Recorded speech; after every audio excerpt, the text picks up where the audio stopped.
Saya punya hipotesa, saya punya asumsi bahwa perdebatan teologis pasti tidak produktif untuk membawa orang kepada Kristus. Saya termasuk orang yang sangat menentang dan tidak setuju dengan orang yang menghina kepercayaan agama orang lain, suku lain, dan segala macam.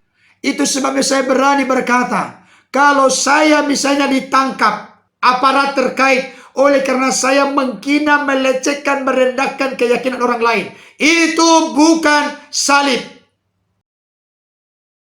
Ya, salam sejahtera dalam kasih Tuhan kita Yesus Kristus. Jumpa kembali dengan saya. Pada kesempatan ini saya akan membahas satu ulasan penting dan menarik, eksklusif.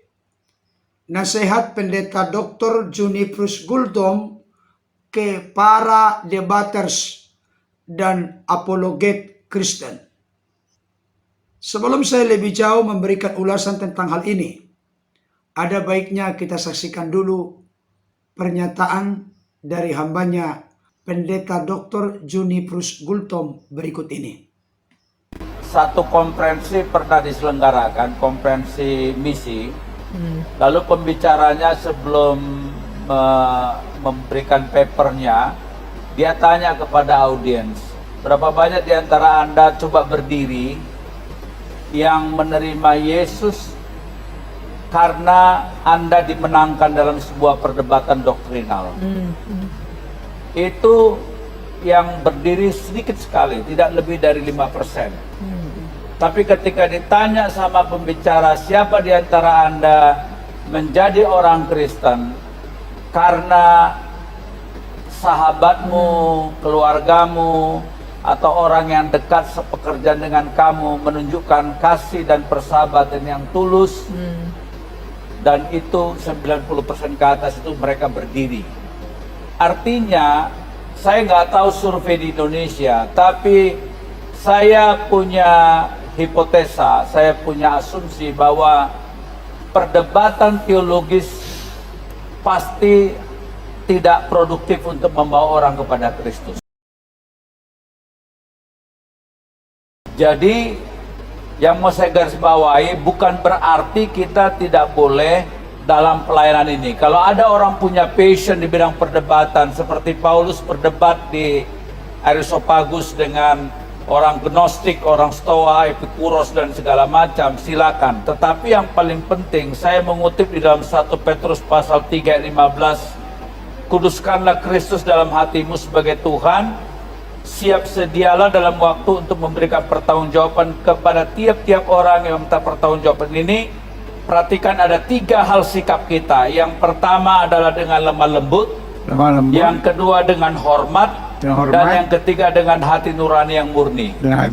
Nah, jadi artinya kita tidak dipanggil untuk berdebat dengan siapapun, dengan saudara kita yang lain agama dengan kita, yang tujuannya adalah tidak produktif. Kalau memang itu dipanggil Tuhan, jelaskan dengan baik, bahasa yang baik, diksi yang baik, serta respek dan penuh dengan hormat dan kerendahan hati. Saya termasuk orang yang sangat menentang dan tidak setuju dengan orang yang menghina kepercayaan agama orang lain, suku lain, dan segala macam. Bagi saya, iklim di Indonesia tidak harus seperti itu memberitakan Injil. Kabarkanlah Injil. Kabarkan Injil. Sembuhkan yang sakit, usir setan. Ya, ada kelompok-kelompok memang yang ingin berdebat. Dan tidak apa-apa, mereka-mereka yang punya passion di situ silakan melayani pemberitaan Injil dengan berdebat, tapi dengan hormat. 3 hal tadi, ya, hormat, lemah lembut, dan dengan hati nurani yang murni. Hati nurani yang murni artinya motivasi kita sungguh-sungguh tidak punya pretensi apapun kecuali kasih Kristus. Ya, itu penting sekali dicatat ya. Dan kalau memang mereka ada dalam perjumpaan kekuasaan seperti Pak Daud, itu juga segmen. Jadi memang ada orang-orang yang seperti itu. Tetapi kita hidup di sebuah zaman postmodern di mana orang nggak peduli dengan doktrinal atau apapun yang kamu, who cares, ya. Tapi mereka akan peduli dengan narasi, kesaksian, perjumpaan, dan apa yang kita alami itu bisa kita sharekan. Baik Bapak Ibu Saudara, tadi kita sudah menyaksikan, menyimak, dan mendengarkan beberapa pernyataan penting dan sangat berharga untuk menjadi sorotan dan perhatian kepada setiap kita orang-orang Kristen, para pelayan Tuhan, sebagai pendeta, penatua, gembala, pastor, terlebih khusus kepada para sahabat, teman, kawan yang bergelut sebagai debaters atau apologet Kristen. Saya pikir apa yang disampaikan oleh hambanya, Pendeta Dr. Juniprus Gultom ini perlu menjadi perenungan dan penghayatan yang serius dan sungguh-sungguh serta mendalam dari kita semua Bapak Ibu Saudara. Sekali lagi, secara khusus ulasan ini saya tujukan kepada kawan-kawan, teman, sahabat, para debaters, maupun para apologet Kristen dimanapun berada, yang saat ini menjadi Kristuber. Saudaraku dikasihi Tuhan, saat ini begitu mudah kita menyampaikan informasi, gagasan, ide, pemikiran kita di halayak ramai melalui media sosial yang telah tersedia sedemikian maju dan berkembang. Tetapi yang jelas, kalau kita tidak mengelola media sosial ini secara baik, benar, dan bertanggung jawab, maka justru nanti akan menimbulkan anti klimaks, bahkan kontraproduktif. Yang tadinya kita punya niat yang tulus, kerinduan yang mendalam, supaya kita bisa menjadi berkat lewat kita menyampaikan materi, ide, gagasan, pengertian, pemahaman kita kepada halayak ramai. Tapi pertanyaannya, apakah kita tetap memiliki satu komitmen untuk kita bisa menjadi contoh, teladan, panutan dalam segala hal, termasuk dalam konteks kita bermedia sosial. Bapak Ibu Saudaraku dikasihi Tuhan, hambanya Pendeta Dr. Juniprus Gultom memberikan sebuah pernyataan dari hasil survei bahwa ternyata konteks pemberitaan Injil justru lebih efektif, efisien, optimal, dan maksimal melalui sebuah pertemanan dan persahabatan. Beliau menyampaikan hasil survei, kalaupun ada orang bertobat lewat debat, itu sangat-sangat kecil, sangat sedikit. Kalah jauh dengan membangun sebuah relasi, hubungan, pertemanan, persahabatan. Memang kalau saya pikir-pikir, kalau misalnya contoh, saya berdebat dengan orang lain yang berbeda keyakinan dengan saya siapkan materinya secara baik, benar, dan bertanggung jawab. Dari berbagai sudut dan latar belakang, berbagai macam ilmu, teologi, saya siapkan semuanya. Dan akhirnya kesimpulan ketika saya berdebat, saya menang, dia kalah. Pertanyaannya Bapak Ibu Saudara, apakah itu bisa dijamin orang itu justru bertobat? Atau justru dia merasa terhina, rendah, dipermalukan? Demikian juga sebaliknya Bapak Ibu Saudara. Apalagi konteks yang disampaikan oleh hambanya Pendeta Dr. Juniprus Gultom. Saya salah seorang yang sangat tidak sependapat ketika mencoba untuk melecehkan, merendahkan, menghina keyakinan atau agama orang lain. Dan menurut saya, inilah yang mau saya suarakan. Saya berani menyuarakan ini Bapak Ibu Saudara, karena saya sudah mendapatkan referensi dari seorang yang sudah senior dalam dunia pendidikan teologi, yaitu Pendeta Dr. Juniprus Gultom. Beliau membuat sebuah pernyataan yang sangat luar biasa menurut saya. Perlu menjadi perhatian kita dengan segala kerendahan hati. Bapak Ibu Saudaraku, khususnya para teman, sahabat, kawan, sebagai Kristuber atau sebagai debaters atau apologet Kristen dimanapun berada. Pertanyaan saya untuk kita sedang membuat role model kita itu siapa?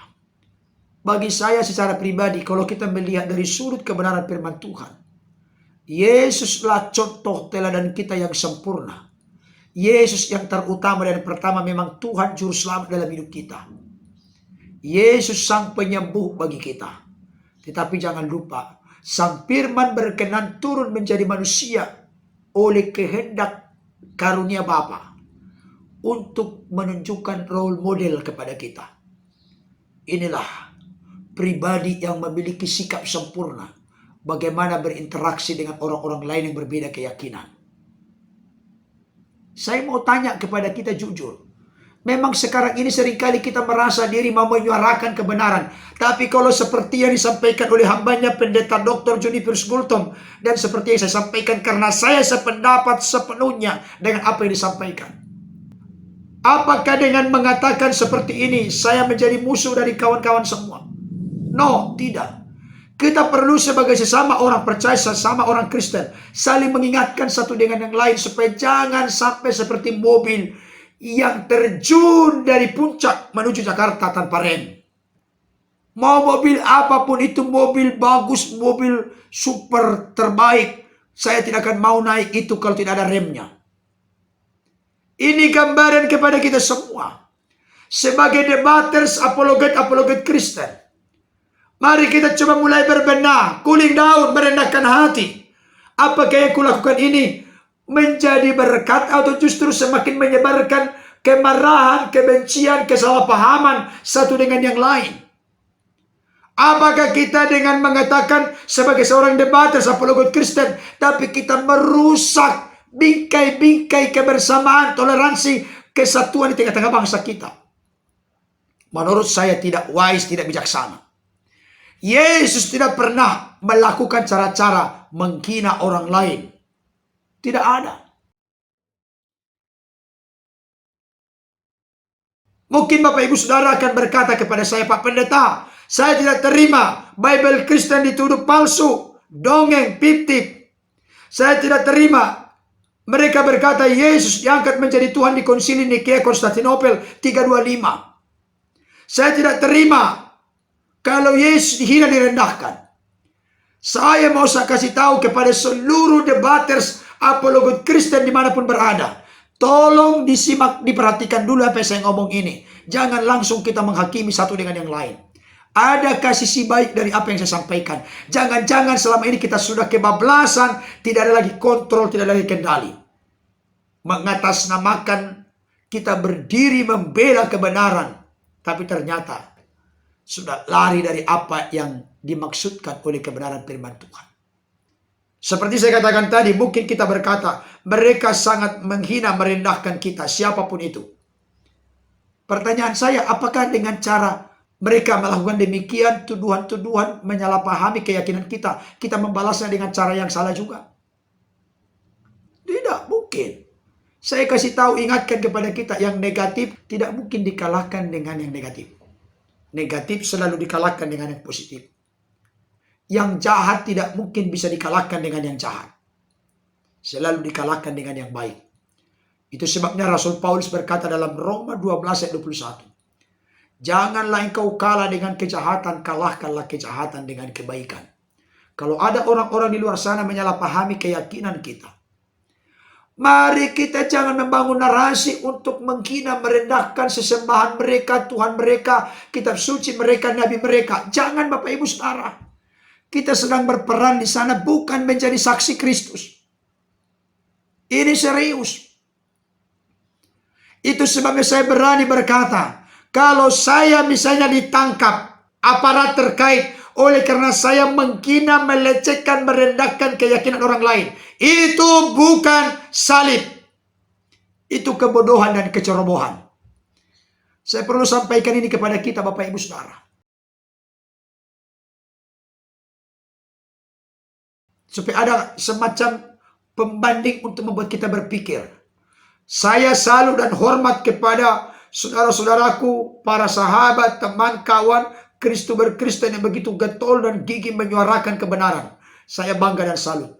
Tapi kalau kita membungkus kebenaran yang kita mau sebarkan dengan cara-cara menghina, merendahkan, bahkan juga justru menuduh hal-hal yang lain, sekalipun itu benar menurut kita, menurut saya tidak wise. Saya lebih suka bagaimana kita ini membongkar keunikan, keunggulan, kehebatan Yesus. Membongkar keunikan, keunggulan, kehebatan dari kitab suci yang telah dikanonkan oleh Ilham Roh Kudus, dituliskan oleh para penulis Alkitab. Mari kita mencapai tujuan yang baik dengan cara yang baik. Mari kita capai tujuan yang mulia dengan cara yang beradab, cara yang mulia. Saya selalu menyerukan dalam berbagai kesempatan, tapi saya langsung mendapatkan komentar. Dasar lo, penakut lo, pengecut lo, katanya. Bayangkan, ada komentar begitu ketika saya membahas tentang hambanya Bapak Muhammad KC. Makanya kadangkala saya berpikir dan merenung seperti yang dikatakan oleh Papel 88. Salam waras. Artinya waras ini kita pun harus waras juga yang ngomong waras. Jangan sampai kita ngomong salam waras tapi kita sendiri tidak waras. Bukan berarti saya menuduh Papel 88 tidak waras. Maksud saya pernyataan-pernyataan yang booming yang sudah menjadi semacam ciri khas kita, jangan sampai itu hanya sekedar slogan. Tapi benar-benar kita telah menghidupi terlebih dahulu. Saya tidak pernah menemukan dalam Alkitab cara kita untuk memberitakan Injil dengan cara-cara merendahkan, menghina, bahkan juga mengatakan hal-hal yang tidak pantas tentang agama atau keyakinan orang lain. Justru yang kita lakukan adalah bagaimana kita menunjukkan kasih. Karena kita telah terlebih dahulu dikasihi Tuhan. Bagaimana kita hidup dalam kebenaran. Sehingga melalui perbuatan kita orang lain memuliakan Bapa di sorga. Mungkin kita berkata seperti saya katakan tadi. Mereka itu menghina merendahkan Yesus. Menghina merendahkan Alkitab. Menghina merendahkan para rasul. Terus kalau sudah demikian mereka lakukan, apakah kita balas dengan hal yang jahat juga menghina? Oh no, tidak. Yesus berkata apa? Kasihilah musuhmu. Berdoalah bagi mereka mengenai engkau. Berkatilah, jangan mengutuk. Kita mau ngomong apa? Memang begitu ciri khas kekristenan. Bahkan hambanya pendeta Dr. Johnny Prusgultom mengutip satu ayat firman Tuhan yang saya juga sebenarnya sudah sering dengungkan ini. Tapi banyak luput dari oknum-oknum tertentu yang mengaku diri sebagai debaters atau apologet Kristen. 1 Petrus 3:15 dikatakan demikian. Tetapi kuduskanlah Kristus di dalam hatimu sebagai Tuhan. Kata kuduskanlah, pisahkanlah, khususkanlah Kristus sebagai Tuhan dalam hidup kita. Tuhan itu Lord, Kurios, pemimpin, penguasa, pengendali dalam hidup kita. Itu dulu pertama. Sebelum kita memberikan pertanggungjawaban tentang iman kita kepada orang lain, biarkan dulu Yesus yang adalah Tuhan memerintah, mengontrol, menguasai, mengendalikan totalitas hidup kita. Sehingga bertitik tolak dari Yesus sebagai Tuhan yang menguasai, merajai, mengendalikan, memerintah atas hidup kita. Dengan hal itulah kita boleh memberikan pertanggungjawaban kepada orang lain. Sehingga sesuai dengan porsinya, jalurnya, dan tetap memuliakan Tuhan. Dan sesuai dengan apa yang dikatakan firman Tuhan. Dan hasilnya nanti tidak akan didasari dengan emosi, marah, dan seterusnya. Dikatakan demikian berikutnya. Dan siap sedialah pada segala waktu. Memang benar, kita harus siap sedia pada segala waktu. Baik atau tidak baik waktunya, kita harus memberitakan apa yang kita hayati, yakini, mengerti, pahami dalam konteks kekristenan.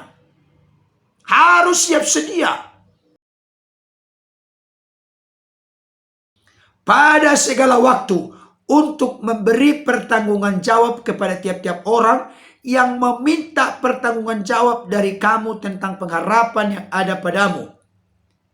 Kalau ada orang-orang di luar sana yang meminta pertanggungjawaban tentang pengharapan, tentang kasih, tentang iman, tentang apa saja yang ada dalam kekristenan. Kalau ada orang-orang di luar sana yang meminta pertanggungjawaban, kok kamu percaya Yesus Tuhan, kenapa sih? Dan seterusnya.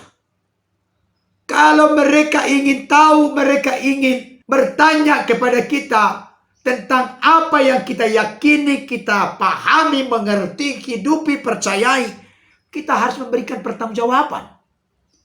Tapi ayat ini tidak menunjukkan kita harus menyerang, menghina, melecehkan, merendahkan agama dan keyakinan orang lain. Bukan. Mereka yang meminta pertanggungjawaban kepada kita. Mari kita pertanggungjawabkan. Mari kita bangun argumentasi. Mari kita berapologet. Di sini dikatakan meminta pertanggungjawaban itu pros apologian, memberikan pembelaan iman. Pembelaan iman itu tidak harus kita mencampuri, mengurusi keyakinan orang lain.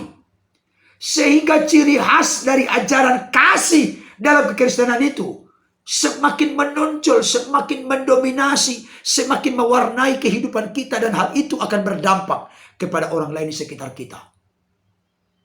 Ada 3 syaratnya di sini disampaikan oleh firman Tuhan dan dikutip oleh hambanya Pendeta Dr. Junipus Gultom. Tetapi, perhatikan ini, haruslah, tidak ada alternatif, tidak ada pilihan, wajib, harus apa? Dengan lemah lembut, jangan dengan kasar, jangan dengan menghina, merendahkan, melecehkan, dengan hormat. Berarti ketika kita menyampaikan ada penghormatan, penghargaan, kita anggap dia sebagai ciptaan Tuhan juga. Dan dengan hati nurani yang murni. Ini penting. Ketika kita menyampaikan apa yang mereka pertanyakan atau mereka salah mengerti, paham tentang keyakinan kita, mari kita berapologia, mari kita melakukan pembelaan iman, mempertanggungjawabkan apa yang kita yakini, apa yang menjadi pengharapan kita. Mari kita sampaikan dengan lemah lembut, dengan hormat, dan dengan hati nurani yang murni. Tidak ada udang di balik batu, tidak ada kemunafikan, topeng kepalsuan, tidak ada. Kita tunjukkan secara murni apa adanya dengan pengharapan yang kita dapat di dalam Kristus Yesus. Supaya mereka yang memfitnah kamu karena hidupmu yang saleh dalam Kristus menjadi malu karena fitnahan mereka itu. Saudara dikasih Tuhan, cara kita yang elegan dengan lemah lembut, hormat, dan memiliki hati nurani yang murni. Mereka yang coba memfitnah, menyalahpahami, menuduhkan sesuatu yang tidak tepat kepada apa pengharapan di dalam Kristus yang kita nikmati dan alami. Mereka menjadi malu. Syukur-syukur karena kata-kata kita, kata-kata yang membangun. Mereka mendapatkan karunia dan mereka akhirnya diselamatkan. Ini penting Bapak Ibu Saudara. Mari kepada seluruh kawan-kawan saya tanpa mengurangi rasa hormat saya kepada para sahabat, teman, Kristuber, para debaters, para apologet Kristen. Mari kita kembali membenahi, cooling down.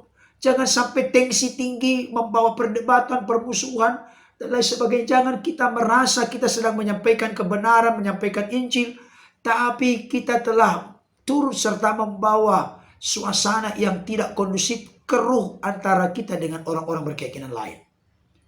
Saya pikir bukan itu kerinduan Tuhan bagi kita. Kerinduan Tuhan bagi kita adalah berbahagialah orang yang membawa damai, karena mereka disebut anak-anak Allah. Mari kita membawa damai. Dengarkan baik Bapak Ibu Saudara. Injil itu bahasa Yunaninya evangelion. Berita sukacita, kabar baik, kabar yang menggembirakan. Kalau berita sukacita, kabar baik, kabar yang menggembirakan, maka marilah kita sampaikan dengan cara yang baik. Karena yang mau kita sampaikan adalah Injil terkait dengan Yesus Kristus.